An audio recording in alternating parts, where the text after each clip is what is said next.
것을 약속하십니까? 끝으로 하나님께서 친히 이름을 주신 세계명 교회의 영적 부흥과 양적 성장을 위해 온전히 충성할 것을 약속하십니까? 세계명 교회 성도님들도 오른손을 들고 대답하시기 바랍니다. 세계명 교회 성도 여러분, 여러분이 택하여 세운 이금자 집사를 오늘부터 근사로 모시고 성경과 교회 정치에서 가르친 바대로 주 안에서 존경하고 따르며 권사님께서 이르시는 말씀을 기쁜 마음으로 순종할 것을 서약하십니까? 네, 잠깐 기도합시다. 아버지 하나님, 살아계시는 아버지 하나님 존전에서 오늘 권사로 취임하시는 하나님의 딸 이금자 권사님께서 또한 본교회 하나님의 성도들께서 다같이 예라고 힘차게 하나님께 약속을 했습니다. 사랑과의 약속은 어길 수가 있어도 하나님이 우리에게 하신 말씀, 정말 불변의 말씀으로 하나님이 약속을 지키는 그 아버지를 본받아 오늘 권사님께서 아버지 하나님께 올려드린 이 약속이 정금과 같이 변하지 아니하고 참으로 빛나 하나님께 크게 칭찬받는 권사님이 될 수 있도록 성령의 능력에 두루마기를 입혀 주옵소서. 감사하며 예수님의 이름으로 축복하고 기도드리옵나이다. 아멘. 공포하겠습니다.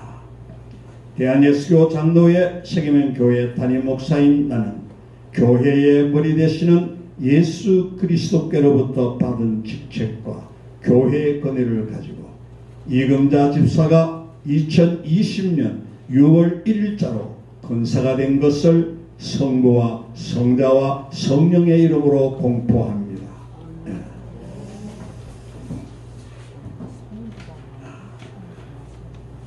취임증서 제3호 이름 이금자. 위의 사람은 동교회 담임 목사의 추천과 전 성도의 의결에 의하여 권사의 고귀한 직분에 취임하게 되었습니다. 오늘 이후 하나님의 영광을 위하여 권사의 직무에 몸과 마음을 다 바쳐 충성할 것을 서약하기에 이에 성삼위 하나님의 이름으로 취임 증서를 드립니다. 세계명 교회 성야경 목사.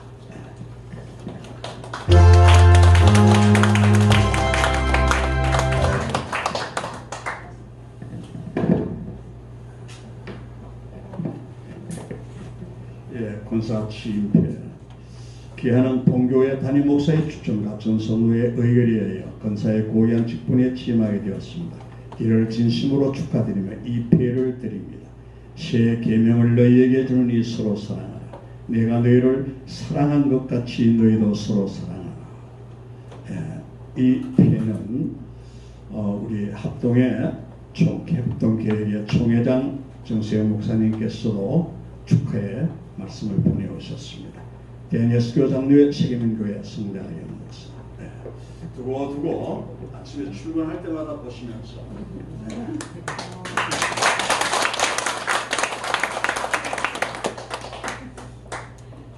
새로운 새끼 집사 두 분에게도 이렇게 꽃다발을 증정하시겠습니다. 네, 나오셔서 증정해 주시기 바랍니다.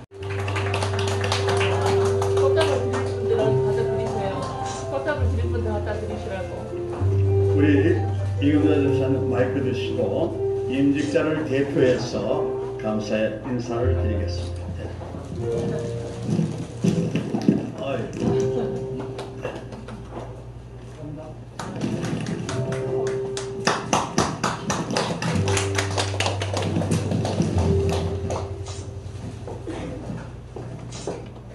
네, 사랑합니다.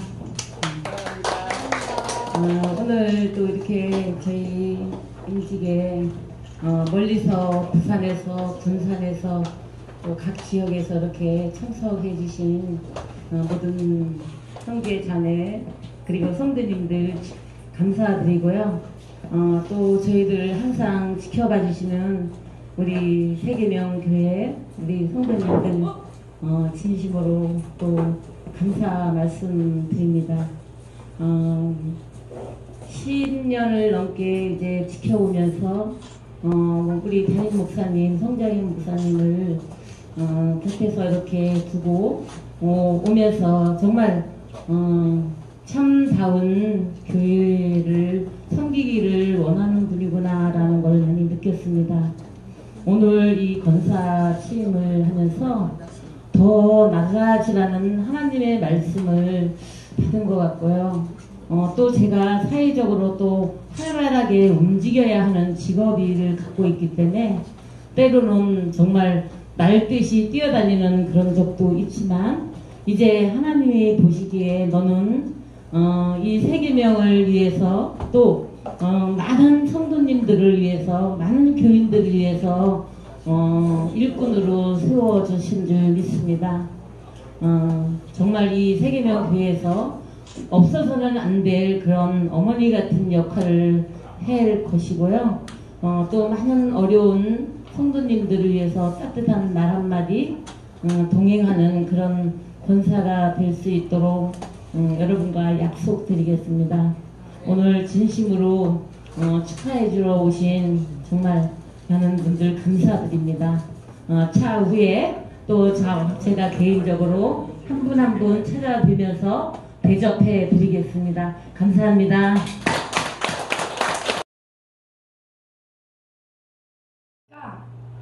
그때 지금 생각하니까 신우들과 아주 명문대 출신이었어요. 그들이 다.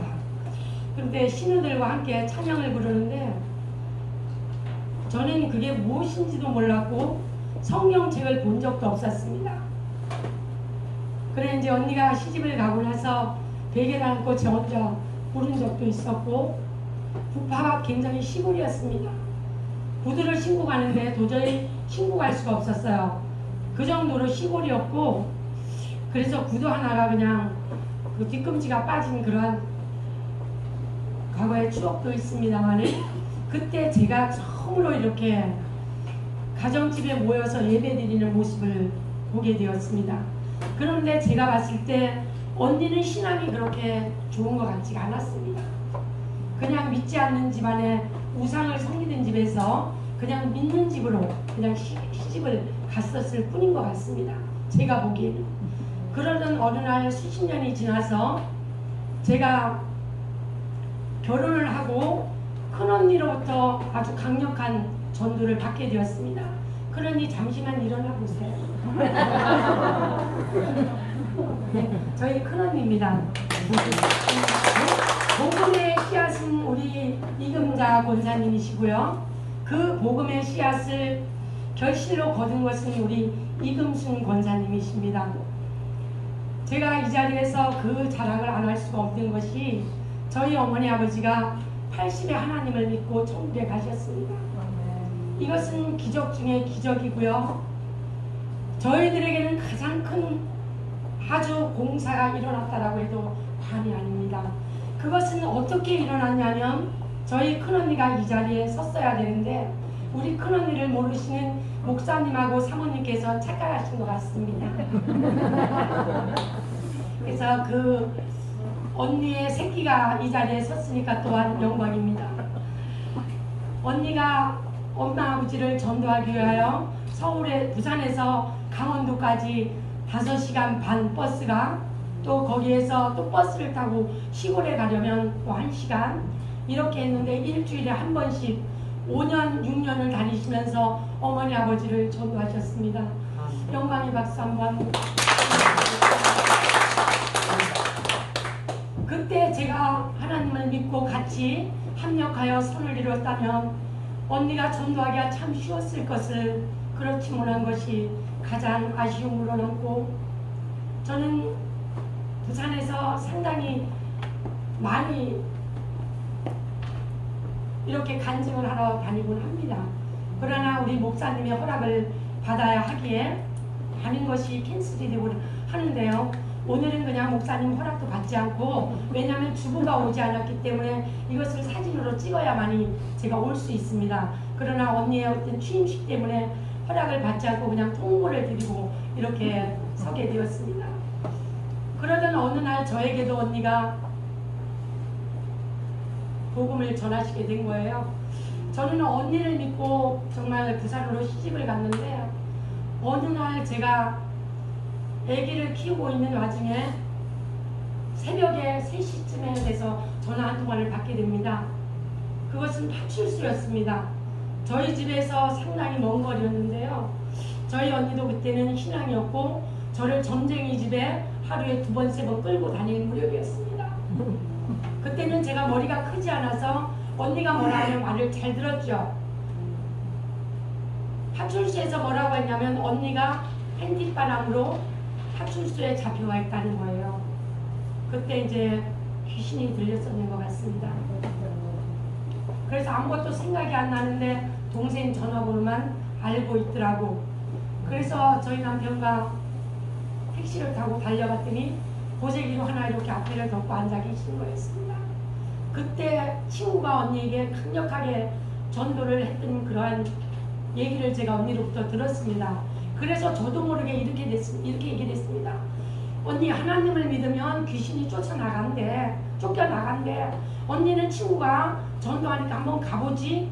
그러고 나서 언니는 그 친구로부터 전도를 받고 교회를 열심히 다니면서 하나님을 만나게 되었고 그 질병은 사라지게 된 모습을 옆에서 지켜본 저는 지켜보았음에도 불구하고 믿지 않았습니다.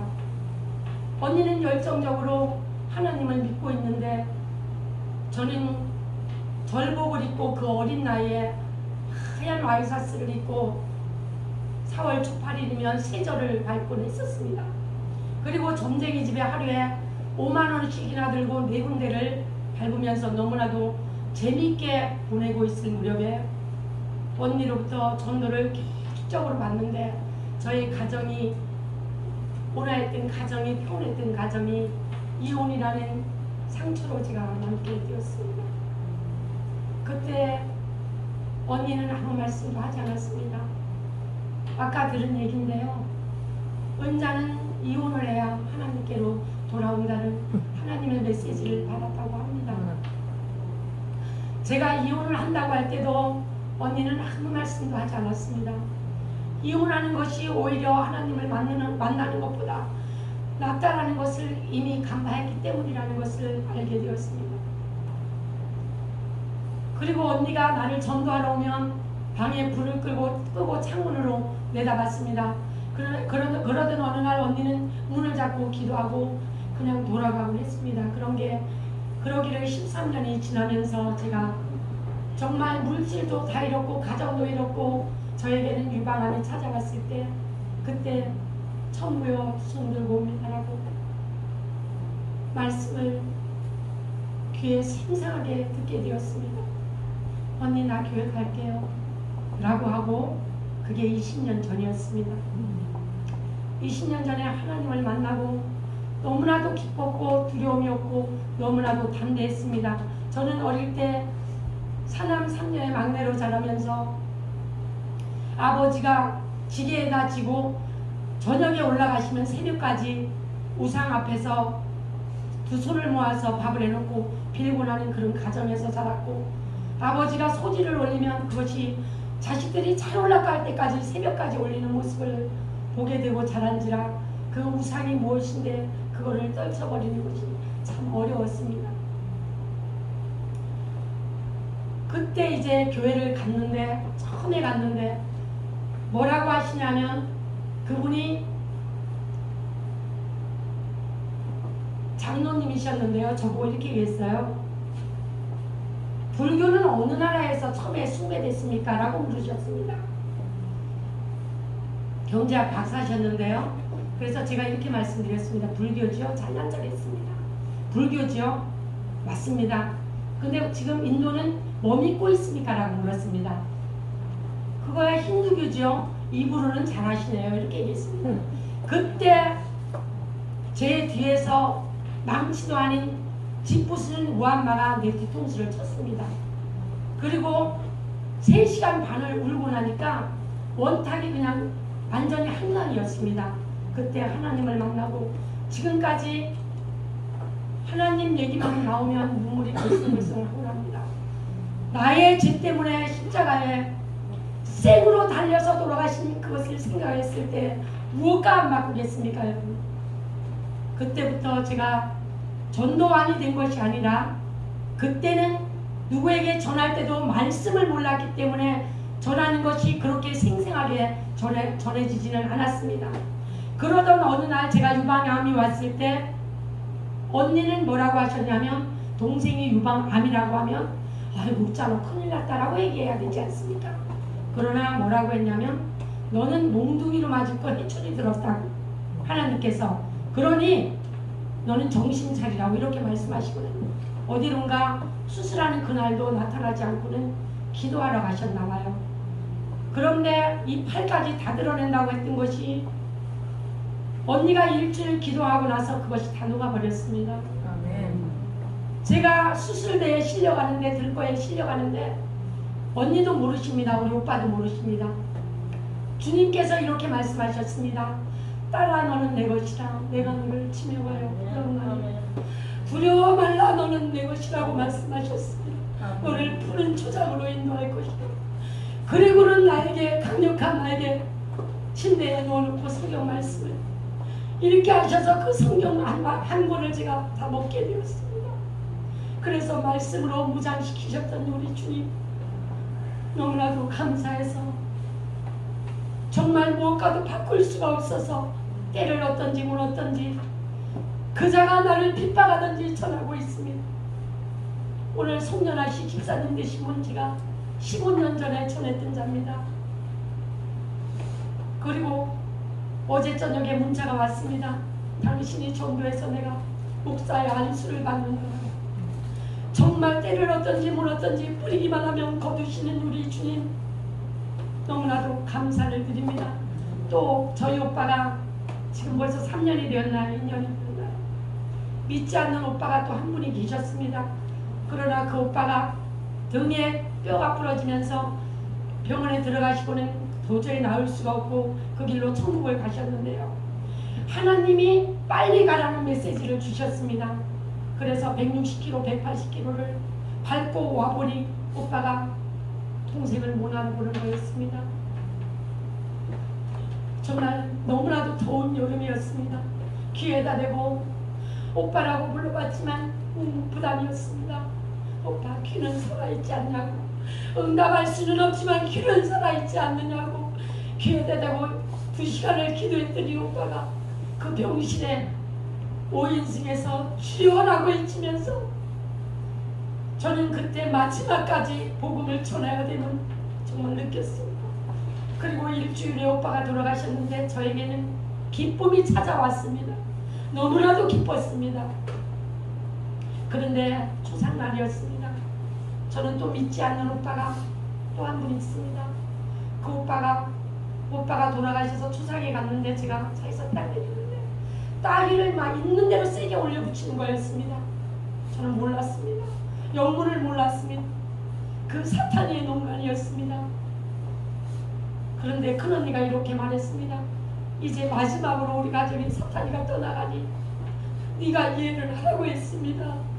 저는 도저히 이해할 수가 없었습니다. 5시간을 달려온 저에게 내리자마자 뺨을 왕복으로 때리는 오빠를 보면서 우리 오빠가 아닐 건데, 우리 오빠가 그러는 것이 아닐 건데라고 했습니다. 제 마음을 달리기 시작했습니다. 그러나 오빠는 아무렇지도 않은 도 10분 후에 내려와서 저에게 은자야 왔니라고 했습니다. 그것이 귀신이 한 것이 아니고 무엇이겠습니까?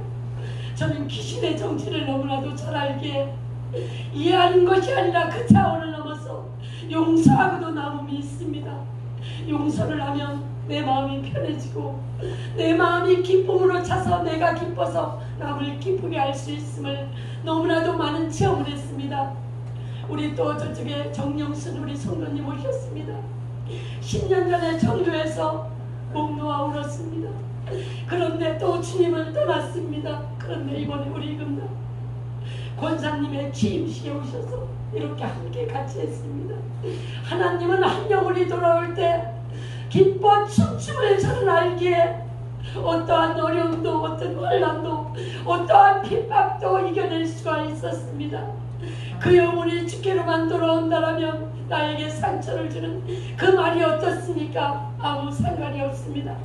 주님에게 간절로 받을 그 축복을 알기에 아무렇지도 않습니다.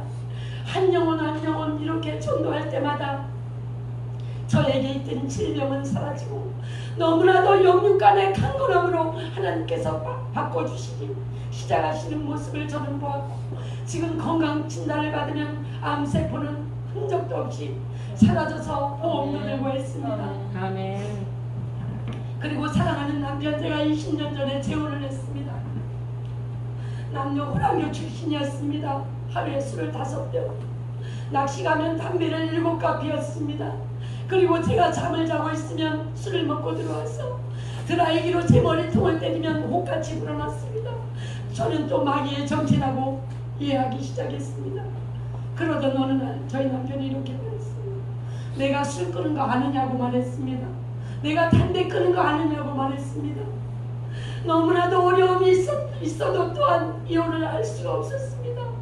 하나 있는 아들에게 부끄러워서 이혼할 수가 없었습니다.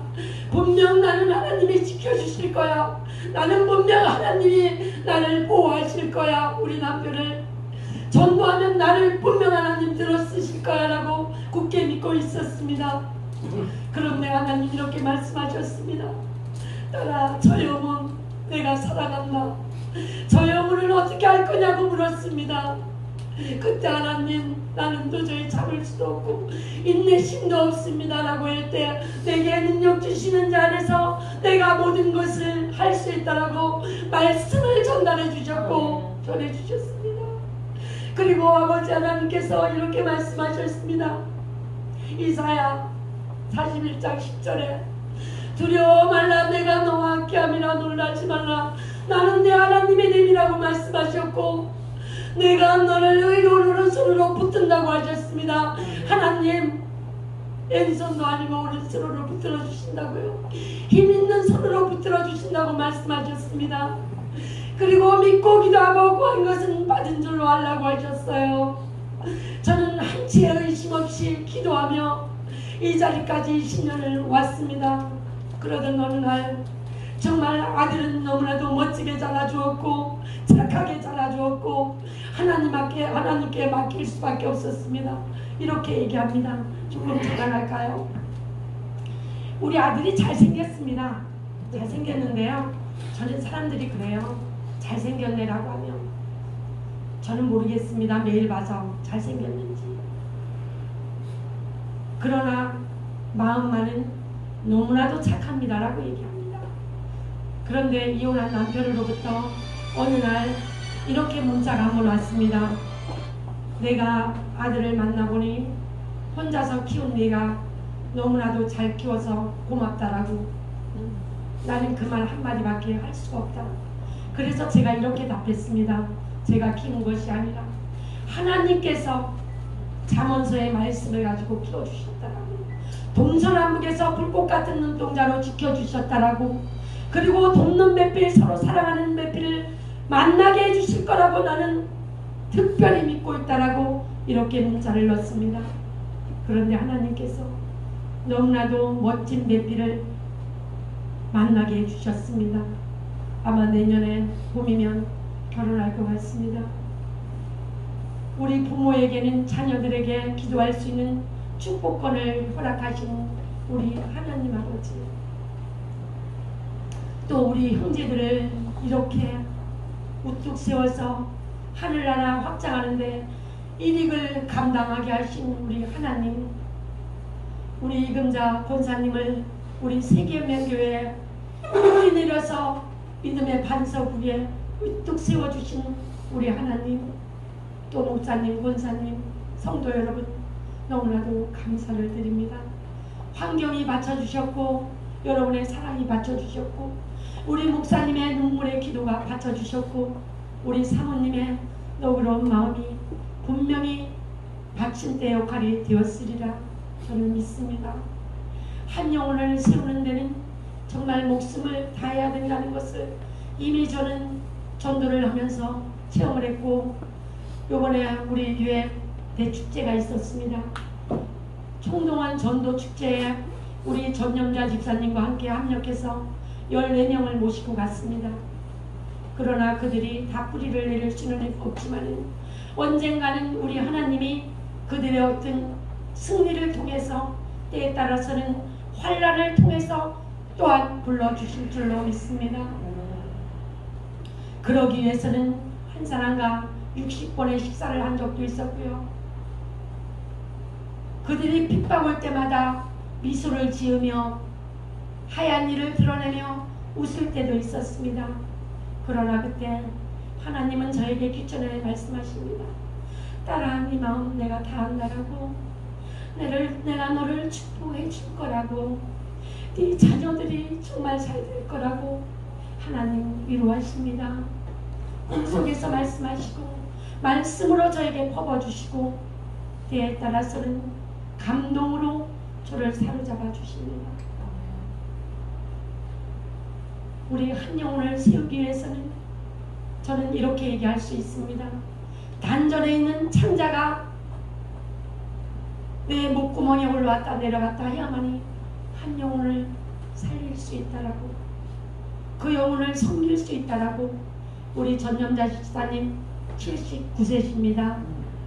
또한 저의 남편을, 사랑하는 남편을 전도하기 위하여 제가 사업도 손을 놓고 정말 병문안을 가서 오빠라고 불러가며, 저는 남자 알레르기가 없습니다. 오빠가 4분이 되기 때문에요. 전도하는데 상당히 좋습니다. 우리 사모님도 잘 아시죠? 오빠라고요. 오빠라고 하면 살살 녹습니다. 일단은 그 영혼을 녹여야 돼요. 그래서 강팍한 강씨의 그 영혼을 제가 녹였습니다. 그리고는 아내인 전념자 집사님에게 제 자랑을 하기 시작했습니다. 그러면 나를 좋아하는 그 오빠를 위해서 또 달려가곤 했죠. 그리고 나서 하나님을 만나고 2년만 더 사시다가 정말 천국에 입성하셨는데요. 뭐라고 말씀하셨는지 아세요? 돌아가시는 순간까지도 아멘이라고 말씀하셨습니다. 아멘. 할렐루야 아멘이라고 말씀하셨습니다. 아멘. 제 목소리만 들으면 아멘이라고 하셨습니다. 그리고 몇 분 안 있어서 돌아가셨습니다. 그리고는 그 영이 완전히 사로잡히지 않은 그 영에게 나는 이은자 권사에게 전할 수는 없지만 꼭 전해주라고, 너무나도 고마웠다고, 내가 천국에 가서 먼저 있겠노라고, 잘 지내다가 오라고 그렇게 메시지를 남겨놓고 가셨습니다. 정말 천국 가시는 그 모습에 한 영혼이 천국과 지옥이 없다라면 저희들이 왜 이렇게 믿겠습니까? 길은 딱 2길밖에 없지 않습니까? 3길만 있다 해도 저희들이 이렇게 믿겠습니까? 안 믿습니다. 저는 바빠서 못 가요 라고 하는 사람한테는 하는 멘트가 있습니다. 누구보다 바쁘단 말이고, 문재인이보다 바쁘단 말이가, 이은자보다 바쁘단 말이가 말해보라고 합니다. 나름 바쁘다는 거였습니다. 나름 바쁜 것은 바쁜 것이 아니다라고 얘기했습니다. 아무리 바빠도 오늘만큼은 주인님의 날이니까 왜 빨간 글씨로 주일날 했겠느냐고 제가 말합니다. 주님이 피 흘리신 날 너는 무엇을 해도 있는 것마저 빼앗기니 네 알아서 해라 라고 하면 택시를 돌려서 다시 오곤 합니다. 저의 말에는 권세가 있습니다. 주님께서 권세를 주셨습니다. 말을 듣지 않는 자에게는 하나님의 권력으로 전도합니다. 그것이 방법입니다. 하나님이 가르쳐주신 방법입니다. 우리 전념자 집사님과 합력해서 이렇게 14명을 모시고 갔는데요. 교회에서 봉고차를 보내주시고요. 몽땅 지하철 4번 출구로 오라고, 거기에서 함께 가자고 2달 전부터 식사 대접하고 험한 일을 다 해야 됩니다. 그러나 우리 전념자 집사 때 어떤 사람이었냐면요. 교회를 13년을 새벽재단을 쌓으신 분이거든요. 그리고 나서 뭐에 삐꼈는지 모르겠습니다. 그때는 저를 만난 적이 아니었습니다. 다시 불교로 돌아갔습니다. 그리고 자기의 성경책과 모든 것들을 저희 남편을 통해서 저희 집으로 보내주셨습니다. 그런데 제 말에서 뭐라고 나왔는지 아십니까? 남편에게 그 보따리 까딱도 하지 말고 풀지 말고 그대로 놔두라고. 그 사람은 반드시 주님 앞에 돌아올 것이라고 제 말대로 됐습니다. 제 옆에서 지금 6년 동안 새벽제단이면 새벽제단, 철야면 철야, 주일이면 주일 옆에서 늘상 기도하는 분입니다. 남편을 천국 보냈지만 애롭지 않습니다. 우리 주님이 너무나도 챙겨주시기에 외롭지 않습니다. 우리는 이제는 표대를 주님께만 두어야 합니다. 이 땅에 우리가 얼마나 땅에 발을 붙이고 발을 땅에 붙이고 살지는 모릅니다. 우리 주님만이 아십니다. 저는 오늘 아침에 문을 나오면서 이렇게 말했습니다. 하나님, 제가 이 자리에 다시 돌아올 수 있겠지요. 하나님이 지켜주셔야 이 자리에 돌아오겠지요. 그리고 나서는 제가 뒤돌아보았습니다. 만약에 내가 못 돌아온다면 이것은 여기다 나누고 가는 것이 아니지 라고 신발을 벗고 다시 제자리에 챙겨놓고 나왔습니다. 정말 우리의 시간이 아닌 주님이 허락한 시간에 우리는 무엇을 해야 되는지를 분명 알아야 됩니다. 저 영혼, 지옥으로 가고 있는 저 영혼, 나의 삶이 전도가 되어, 나의 말이 전도가 되어, 나의 말씀으로 무장됨이 전도가 되어, 우리는 그 영혼들에게 정말 너는 하나님 믿는다라고 말해도 돼 라고 할 정도의 어떤 삶이 전도되어야 되지 않습니까? 저는 요즘에 와서 느끼는 것은요, 저는 어른을 섬기는 그런 은사를 특별하게 주셨어요. 하나님께서. 우리 최남숙 집사님 잠깐만 일어나 보시겠습니까? 저 어머니가요, 딸이 감낭치문할 정도로 부자입니다. 지금 81세신데요. 따님이 이제 병원에서 안 된다고 싣고 가라고 했습니다. 2년 전에 그렇게 했는데요. 싣고 갔습니다. 저는 인사도 못 드린 채 만남에 이별을 하게 되었습니다. 그래서 제가 뭐라고 했냐면, 사람들이 물으면 분명 나의 꿈에 저 어머니는 보여주셨을 건데 안 돌아가셨다라고 호언장담을 하고 있는데, 어느 날 정말 고개를 못 들고 6개월 전에 저에게 나타나셨습니다. 딸의 집을 안양에서 탈출해서 저를 그냥 차비 몇만 원만 들고 저희 집을 찾아오신 거였습니다. 그때 몸무게는 39kg였습니다. 혈압은요 57에 33이었습니다. 그래서 의사 선생님께 물어봤습니다. 10,000명 중에 그렇게 한 명이 있는데 아무렇지도 않게 살아간다라고요. 거기에서 제가 용기를 얻고 하나님께 기도했습니다. 하나님, 저에게 붙여주셨습니까? 이 딸이 평생도록 기도했는데 이 딸의 영혼과 육을 저에게 맡겨주셨습니까? 제가 1달 반을 모시고 있었습니다. 그런데 한 끼도 드시지 못했습니다. 물을 드셔도 토했습니다. 저는 자다가도 3번씩 만져보곤 했습니다. 그러나 싸늘하지가 않았습니다. 그런데 차츰차츰 기도하며 좋아지기 시작했는데요. 지금은 혈압이 102에 70입니다. 그리고 몸무게는 지금 44kg가 나갑니다. 하나님께서 79세, 81세 이런 분들을 저에게 맡겨주시고, 또 무릎의 통증도 알아야 되겠기에 제가 무릎 통증으로 2달을 아팠습니다.